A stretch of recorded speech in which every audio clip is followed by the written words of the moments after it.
नमस्कार प्रिय विद्यार्थियों। डिमांड कंसेप्ट के बाद हमने पिछले वीडियो में पढ़ा था कि डिमांड फंक्शन क्या है। डिमांड फंक्शंस के अंदर हमने पढ़ा कि जो डिमांड है किसी कमोडिटी की वो उसके प्राइसेस पर, रिलेटेड गुड्स के प्राइसेस पर, इनकम पर, taste and preferences, expectation about the future population and the distribution of income in a country, इन सभी बातों पर डिमांड किसी वस्तु की डिपेंड करती है। वो फंक्शन हमने पढ़ा था, डिमांड फंक्शंस।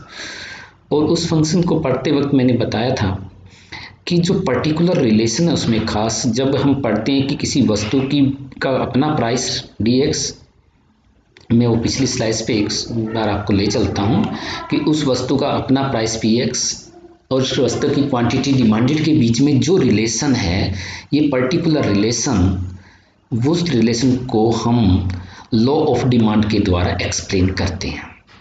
तो लॉ ऑफ डिमांड क्या है? According to law of demand, other things remaining the same, there is inverse relationship between price of a good and its quantity demanded. What does it mean?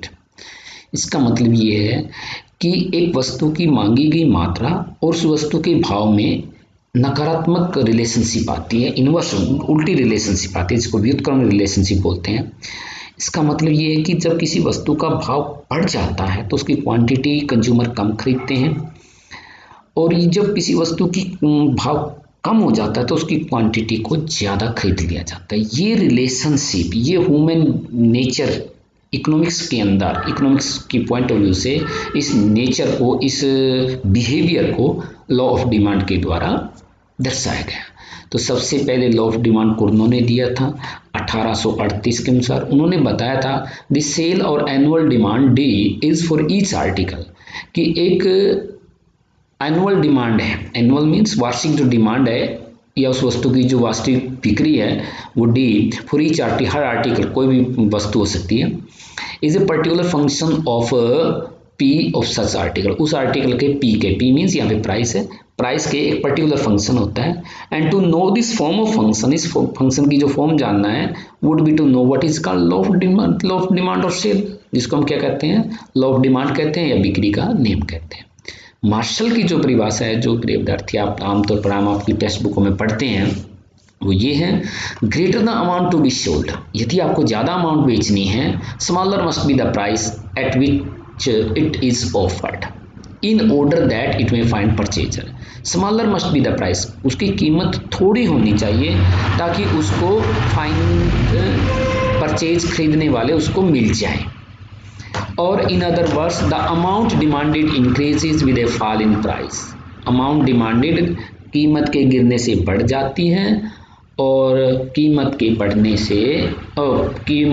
बढ़ने से amount demanded diminish हो जाती है, कम हो जाती है। तो ये जो रिलेशनशिप है, ये जो ह्यूमन टेंडेंसी है, पर्टिकुलर इकोनॉमिक जो टेंडेंसी है पर्टिकुलर ह्यूमन बींग्स की, इसको इकोनॉमिक्स के अंदर लॉ ऑफ डिमांड के द्वारा दर्शाया गया। जब हम इस चीज़ को एक्सप्लेन करते हैं, इनवर्स रिलेशनशिप को बताते हैं या इसको समझते हैं, तो सबसे पहले हमें अदर्स थिंग्स रिमेनिंग सेम, अन्य चीज़ें समान रहने पर। तो ये अन्य चीज़ें क्या है? ये अन्य चीज़ें कुछ नहीं है, अन्य चीज़ें होती हैं जो डिटर्मिनेंट्स थे हमारे डिमांड फंक्शन के। वो डिटरमिनेंट कौन कौन से थे अन्य प्राइस के अलावा? Price of related goods, income of the consumer, taste and preferences, expectation about the future population and income distribution, all others factors, ये all other determinants of the demand must be constant होना चाहिए। तो ये constant होते हैं law of demand को explain करने के लिए। तो इस स्लाइड्स के अंदर में यही चीज़ है, price of the related good do not change, किसी संबंधित वस्तु का प्राइस नहीं गिरता, क्योंकि अगर वो गिरेगा या ज़्यादा होगा तो इफेक्ट डालेगा इसकी कमोडिटी की डिमांड को। इनकम कंज्यूमर की वही है जो पुरानी है, test and preferences, future expectation, population area and income distribution, all others determinants are constant. अब हम इसको एक्सप्लेन करते हैं लॉ ऑफ डिमांड को। प्रिय विद्यार्थियों, मैंने पिछली वीडियो में बताया था, इकोनॉमिक्स के अंदर कोई भी लॉ है, कोई भी बिहेवियर है, ह्यूमन बिहेवियर, इकोनॉमिक बिहेवियर है, उसको लगभग 3 तरीकों से दिखाया जाता है। नंबर 1 मैथमेटिकल फार्मूले से, दूसरा टेबुलर फॉर्मूले से, और तीसरा क्या है, उस टेबल फॉर्म को ग्राफिकल फॉर्म। तो यहाँ पे हमने लॉ ऑफ डिमांड को टेबल के द्वारा दिखाया गया। इस टेबल में एक्स एक्सिस जो पी एक्स कॉलम है वो प्राइसेस दिखाता है किसी कमोडिटी की, और क्यू एक्स है क्वांटिटी दिखा रहा है। तो जैसे जैसे प्राइसेस इंक्रीज हो जाता है, हिंटता चला जाता है, क्वांटिटी क्या हो जाती है, घटती चली जाती है, डिमांड रेट। इसी चीज को हमने ग्राफिकल फॉर्म में किया, तो ये डिमांड कर्व क्या होता है, डिमांड कर्व वो होता है जो क्वांटिटी और उस वस्तु के प्राइस के रिलेशन को ग्राफिकल फॉर्म में दिखाता है, वो क्या कहलाता है, डिमांड कर्व कहलाता है। अब जो हमारा महत्वपूर्ण जो टॉपिक आता है, इकोनॉमिक्स का जो टॉपिक होता है, अभी हमने जो पढ़ा वो एक हमने ह्यूमन टेंडेंसी के बारे में एक लॉ को पढ़ा, एक कानून को पढ़ा, एक नियम को पढ़ा। वो नियम क्या पढ़ा कि आमतौर पर उपभोक्ता यदि वस्तु का प्राइस गिरता है तो उसको ज्यादा खरीदते हैं, दूसरे शब्दों में यदि प्राइसेस इंक्रीज हो जाता है तो उसको कम खरीदते हैं। तो ये इसके पीछे इकोनॉमिक रीजंस क्या है, क्या कारण है, इस चीज को एक्सप्लेन करने के लिए, या ये कह लीजिए कि जो डिमांड कर्व हमारा डाउनवर्ड स्लोपिंग है, ऊपर से नीचे की तरफ है, प्राइस और क्वांटिटी के बीच की रिलेशन है, वो ऐसे क्यों है, क्यों जब कीमत गिरती है तो उपभोक्ता ज्यादा खरीदता है, इसके पीछे क्या क्या रीजंस हैं। इसके पीछे मुख्यतः 5 रीजंस दिए जाते हैं। Number 1, law of diminishing marginal utility, घटती सीमांत उपयोगिता का नियम इसके पीछे है। ये क्या नियम है, ये मैं अभी आपको एक्सप्लेन करूंगा। दूसरा, income effect of price change, कीमत के गिरने से जो आय पर प्रभाव पड़ता है वो। तीसरा, substitution effect of price change. Third, increase in the size of the consumer group and different usages of a commodity. तो अब मैं आपको 1 बाय 1 इन सभी 500 पॉइंटों को एक्सप्लेन करता हूं। तो पहला नियम क्या है कि law of diminishing marginal utility. तो आपको ये पता होना चाहिए, जब भी आप कोई कमोडिटी यूज करते हैं तो उससे आपको उपयोगिता संतुष्टि प्राप्त होती है, जिसको इकोनॉमिक्स के अंदर यूटिलिटी उपयोगिता बोलते हैं। और आपको ये पता है, ये जनरल हम सबको पता है, अपने ह्यूमन बिहेवियर से पता है कि जैसे जैसे हम चीज़ें ज़्यादा लेंगे तो हर एक्स्ट्रा चीज़ से मिलने वाली जो सेटिस्फैक्शन है, जो यूटिलिटी है, वो घटती चली जाती है। सपोज मैं इस डायग्राम के जरिए उस चीज़ को समझाता हूँ। यहाँ पे प्राइस की बजाय मैं मार्जिनल यूटिलिटी ले लेता हूँ। आपने पहला चाय का कप लिया तो आपको बड़ा मजा आया, 5 पॉइंट बता रहे हो आप। जब आपने दूसरा बोलते हैं तो आपको उतना मजा नहीं आता जितना पहले से, तो आप कहते हो कि नहीं इतना मजा नहीं आया, तो 4 पॉइंट दे देते हैं। यदि आप तीसरा है तो उसको और कम करते हो तो तीसरा। तो ये ह्यूमन टेंडेंसी है आपकी कि मार्जिनल यूटिलिटी क्या होती जाती है, आपकी घटती चली जाती है। तो जब आप कोई चीज़ की मार्जिनल यूटिलिटी घटेगी तो अगर आपका प्राइस वही रखेगा तो आप नहीं खरीदेंगे। यदि प्राइस गिरेगा तो क्या करेंगे आप, आपकी मार्जिनल यूटिलिटी गिर चुकी है तो आप क्या करेंगे, उस वस्तु को और ज़्यादा खरीदने के लिए आपको प्रेरित हो जाएंगे। तो एक तो रीजन ये है कि जैसे जैसे वस्तु की मार्जिनल यूटिलिटी का प्राइस गिरता है तो प्राइस गिरने से वो अब उस वस्तु का भी प्रयोग करना, उस वस्तु की एक्स्ट्रा क्वांटिटी का भी प्रयोग करने लग जाता है, जिससे अब मार्जिनली, जिससे यूटिलिटी कम आएगा क्योंकि उसको प्रॉफिटेबल हो सकता है। तो एक तो पॉइंट ये था एक्सप्लेनेशन लॉ ऑफ डिमांड की। दूसरी जो एक्सप्लेनेशन है income effect of A price change, कीमत के बदलने से आय का प्रभाव।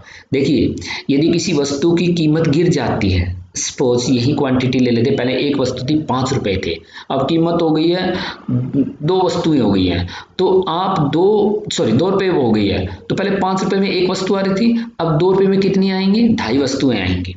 तो इसका मतलब या तो अगर आप एक वस्तु पहले वाली ही खरीदते नई कीमत पर तो आपके पास 3 रुपया बच जाता। तो आपकी जो रियल इनकम है, रियल इनकम मीन्स वस्तुओं के ऊपर कमांड कि उन्हीं पैसों से आप कितना खरीद सकते हो, वो बढ़ गई है आपकी। 5 रुपए की कीमत पर एक वस्तु पर कमांड थी, लेकिन जब 2 रुपए की कीमत हुई तो आपकी कमांड 2.5 वस्तुओं पे हो गई है, ज्यादा पे हो गई है। सॉरी, अगर 2 रुपया कीमत हो जाती है तो आपकी जो उन्हीं 5 रुपए में आप क्या खरीद सकते हो, 2.5 वस्तुएं ही खरीद सकते हैं। तो कमांड आपकी वस्तु पे बढ़ गई है। तो ये जो रियल इनकम बढ़ी है तो इसका आप क्या करेंगे, या तो इसी वस्तु को ज्यादा खरीदने प्रयोग करते हैं सामान्यतः अगर अच्छी वस्तु है, या इसको किसी अन्य वस्तु पर खर्च कर देते हैं हम बचे हुए पैसों से। तो ये प्राइस के ऊपर क्या होता है, या क्वांटिटी को बढ़ाने में कार्य करता है। इसको मैं दोबारा से फिर एक्सप्लेन कर देता हूँ। जैसे जैसे कीमत गिरेगी आपकी रियल इनकम है वो बच जाएगी, आप उन्हीं वस्तुओं पर खर्च करके आपके पास पैसा और ज़्यादा बच जाएगा धन, तो उस धन से आप क्या कर सकते हो, इसी वस्तु की ज़्यादा क्वांटिटी को मांग सकते हो। इसलिए कीमत के कम होने से क्वांटिटी क्या हो जाती है, बढ़ जाती है। ये था second reason, income effect of price change. Now third reason है सब्स्टिट्यूशन इफेक्ट ऑफ प्राइस है। जब कीमत गिरती है, मैंने गिरने का उदाहरण ले रहा हूं मैं अभी, जब कीमत गिरती है तो इसका नेट रिजल्ट क्या होता है, कीमत गिरने से ये वस्तु जो क्वांटिटी जो वस्तु एक्स है ये दूसरी वस्तुओं की तुलना में और सस्ती हो जाती है, और सस्ती वस्तु को सामान्यतः टेंडेंसी क्या होती है ह्यूमन बीइंग की, उसको ज्यादा खरीदते हैं। तो ये तीसरा कारण है जिसके कारण भी क्या वो अपनी प्रतिस्थापन वस्तु की जगह पे इसको ही ज्यादा खरीदेगा, क्योंकि कीमत गिर गई है इसकी, ये और सस्ती हो गई है तो इसलिए भी पड़ेगा। फोर्थ जो रीजन है साइज ऑफ कंज्यूमर ग्रुप्स।